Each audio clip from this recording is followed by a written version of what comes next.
They say heaven borrowed his voice. But if you knew where it came from, you'd never call it heaven again. Bobby DeBarge could sing like silk, soft, seductive, flawless. A falsetto so pure it made women cry and grown men jealous. But behind that sound was something unspeakable. A secret buried inside a Detroit house that smelled like whiskey and fear. His father was a white man. His mother, a black woman with 10 children and nowhere to run. And every night, Bobby learned that silence could hurt more than fists. Because when his father's rage filled the room, music became the only safe place left. Years later, under the bright lights of Motown, Bobby looked like the dream. Golden hair, perfect smile, satin suit, frontman of Switch, platinum records, fans screaming his name. But the cameras never showed the shaking hands, the shame, the needles. They never showed the boy who still woke up sweating from the memories. He sang about love because he was searching for it. He wrote about tenderness because he'd never felt it. And the world, the world believed every word. But talent doesn't save you. It just gives your pain a prettier sound. This is not a love story. It's a confession wrapped in melody. The rise and ruin of a man who sang his way out of hell and never truly made it out. This is the story of Bobby DeBarge. Before Bobby DeBarge became the golden voice of Motown, he was just a terrified boy in a cold Detroit house, a house where hymns and screams shared the same walls. His father, Robert DeBarge Sr., was white, a former soldier with a temper that could split glass. His mother, Etterline Mama DeBarge, was black, soft-spoken, God-fearing, holding 10 children and no way out. In 1,950 seconds, America, that marriage was already rebellion. But inside their home, it was war. Every child carried a scar, but Bobby carried the deepest. He was physically and sexually abused by his father from a young age, a wound that never healed, only hid. He learned to smile through it. He learned to make pain sound pretty. That's how music started, not as joy, but survival. On Sundays, the family would sing in church, harmonizing to gospel hymns that promised heaven while living through hell. Neighbors would whisper, "That DeBarge family can play anything by ear." Huh? They didn't know those harmonies were stitched together from broken nights and bruised hearts. Bobby found comfort in sound. He'd sit by the window for hours, replaying melodies in his head, trying to rewrite his life through rhythm. Music became his way to talk to God, not in words, but in falsetto so high they almost sounded like prayers. But school was no escape either. Being biracial in Detroit's East Side during the 1,960 seconds meant you didn't belong anywhere. Too light for the black kids, too dark for the white ones. The DeBarge children lived in between, never fully accepted, always looked at. Every insult, every slur, every stare became fuel for Bobby's fire. He started performing with his brother Tommy, playing gigs at local clubs, earning a few dollars, a few smiles, and a taste of freedom. By 17, he was already obsessed, chasing perfection like it owed him peace. His voice wasn't just talent, it was a weapon, a way to silence everything that once hurt him. But pain has memory, and even as music carried him forward, the darkness followed close behind. In 1975, a friend got him a chance to play piano for Barry White. It was the break every kid dreamed of, but the timing wasn't right. Barry went solo, the gig vanished, and Bobby went back home disappointed, restless, lost. That's when heroin found him. At first, it was a friend, a relief, a small quiet between storms. Then it became the storm itself. While his friends left for Los Angeles chasing record deals, Bobby stayed behind, chained to the needle, watching his future drift away. He was 20, gifted, and already drowning. But fate wasn't done with him yet. One of his old bandmates, Greg Williams, called months later. "We're meeting with Motown. Jermaine Jackson loves our demo. Get clean and get out here." And for the first time in years, Bobby had a reason to fight. He hit cold. No rehab. No help. Just willpower and pain. And when he walked into that LA studio, thin, shaking, but sober people said, the moment he opened his mouth, even Barry Gordy went still. Because Out of all that suffering, something divine had been born. A voice so pure, so haunting, that for a while, even Bobby believed it could save him.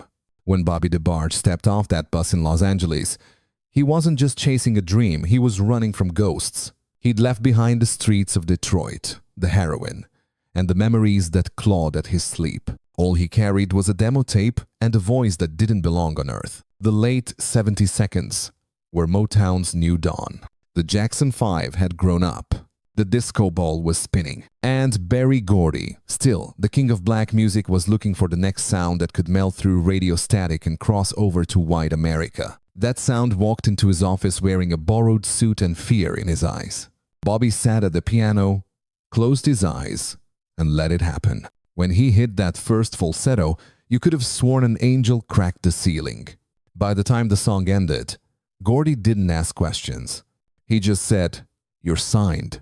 The group called themselves Switch because every member could switch between instruments and vocals mid-song.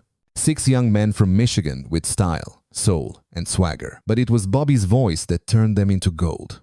In 1978, they released their self-titled debut album under Gordy Records, a Motown imprint. The single There'll Never Be hit like lightning smooth, sensual, impossibly perfect. Within months, it climbed into the top 10 R&B chart and went platinum. Radio hosts described it as silk-made sound. Women wrote letters saying the song played at their weddings.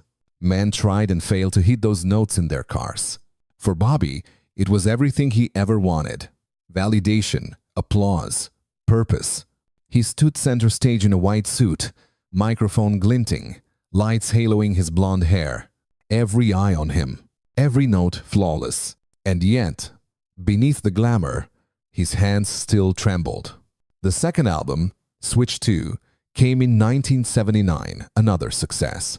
Songs like I Call Your Name cemented their place as R&B royalty. Rumors said Bobby wrote it for LaToya Jackson, his then girlfriend. A love that burned fast and quiet. When it ended, so did his peace. The fame that once cured him began to feed the sickness. Heroin returned, soft at first, a little to calm the nerves, a little to sleep after the shows. But the little never stayed little for long. On tour, he'd disappear for hours before soundcheck. Bandmates learned not to ask. When he sang, he was transcendent. When he stopped, he was unreachable. Still, to the world, Switch was unstoppable. They were young, polished, sexy, the blueprint for groups that would come decades later. Ready for the world. Mint condition. New edition. They all took pages from Switch. But behind the studio walls, Motown was shifting. The industry that built Bobby up began to move on to his younger brothers, Al, Randy, James, Bunny, Chico, forming the next DeBarge generation. Bobby and Tommy wanted to help them, to keep the family together under the same dream. They left Switch, one album left on their contract, believing they'd be part of the DeBarge legacy. But legal red tape and addiction kept Bobby out. It was the cruelest irony. He'd built the door, but when it opened, it was his brothers who walked through. And while they rose under the Motown spotlight, Bobby's light began to flicker. He once told a friend, "It's funny I gave my life to music, and it keeps giving it back broken." At the height of his success, surrounded by gold records and fame, Bobby DeBarge was already falling. He just hadn't hit the ground yet. Success never cured Bobby DeBarge, it just gave him nicer rooms to suffer in. By 1980, Switch was still selling records, but Bobby's eyes had gone dim. The fame that once felt like redemption now felt like a cage lined with mirrors, every reflection showing someone he didn't recognize. The drugs had come back quietly, then loudly, and this time they brought company, paranoia, loneliness, shame. When his relationship with LaToya Jackson ended, it wasn't just heartbreak, it was collapse. She was the one person who saw through the glamour, who knew the pain behind the voice. After her, Bobby spiraled. Friends said he'd sit alone in hotel bathtubs for hours, nodding off, whispering to himself like he was arguing with ghosts. Motown started losing patience. Missed rehearsals, missed interviews. Rumors of heroin needles found in dressing rooms. By the time the third album dropped, the label had already shifted focus to the next generation, his own brothers. The DeBarge family had arrived. Younger, prettier, easier to manage. While Al and Bunny were being groomed as the new Motown faces, Bobby the architect was fading into the background. He'd built the bridge they were walking on, but no one was looking back. Out of loyalty, he and his brother Tommy left Switch to help launch the family band. But legal contracts from Gordy Records tied their hands. They couldn't record, couldn't tour, couldn't even appear in press photos. Bobby was stuck, half famous, half forgotten. That's when the heroin took over completely. He said once, "When I sing, I feel alive. When I'm not singing, I need something to help me stay dead." Music became the high he couldn't afford. Drugs became the only one he could. Motown gave him one last chance, a solo deal. But addiction doesn't read contracts. Studio time turned into disappearances. Sessions turned into apologies. Within months, they dropped him. With no label, no money, and no control, Bobby went back to Detroit, a ghost among his own family. The younger DeBarges were climbing the charts with All This Love and Rhythm of the Night. Bobby would listen on the radio, proud but hollow. He was their mentor, their teacher, their pain, and yet he was no longer part of their story. Desperation turned to survival. He started dealing on the side, running with his younger brother Chico, trying to keep up with bills and habits. The same hands that once played piano for Berry Gordy were now counting dirty cash in motel rooms. Then came 1988. Grand Rapids police raided a house. Bobby and Chico were arrested for trafficking. For the first time, the falsetto king of Motown was silenced 5 years behind bars. In prison, the silence was unbearable. There were no microphones, no applause, no escape. The same cycle that began in his father's house: violence, shame, power, replayed inside those walls. Some said he turned inward. Others whispered darker things. His brother later admitted, if Bobby got AIDS in prison, it wasn't from drugs. It was from what happens in there when you're broken and beautiful. When he got out, Bobby wasn't the same. The glow was gone. His body thin, his voice rasped, his skin pale. He was only in his 30s, but looked twice that. And though he still tried to make music again, the world had moved on. What heroin didn't destroy, time did. What fame had promised, prison had stolen. And what love could have healed never came back. Bobby once sang, "There'll never be." And for him, there never was again. When the prison gates opened, Bobby DeBarge walked out a free man, but freedom had a new definition. His hands shook, his body was frail, and the same world that once screamed his name now looked away. He went back to Detroit, to the same streets that once raised and ruined him. But something had changed, something deeper than addiction, something colder. He was sick. At first, he thought it was exhaustion or withdrawal. Then the weight dropped. The fevers came. And the doctors said the word that, in the 1,990 seconds, still sounded like a death sentence: AIDS. For years, Bobby had sung about love, desire, connection. Now he was untouchable. The same industry that built him on seduction now recoiled from his name. Record labels wouldn't meet. Radio stopped calling. Even some family members kept their distance, not out of cruelty, but fear. Because back then, people didn't understand HIV. They only understood stigma. He told his brother Chico, "They say I got a disease, but really, I've just been dying since I was a child." Still, he tried to make music. He recorded demos in small studios, his voice thinner, cracked, but still beautiful. Every note sounded like it was bleeding. There was no more showmanship, no more performance, just truth. He was singing from the edge now, and every song felt like a goodbye.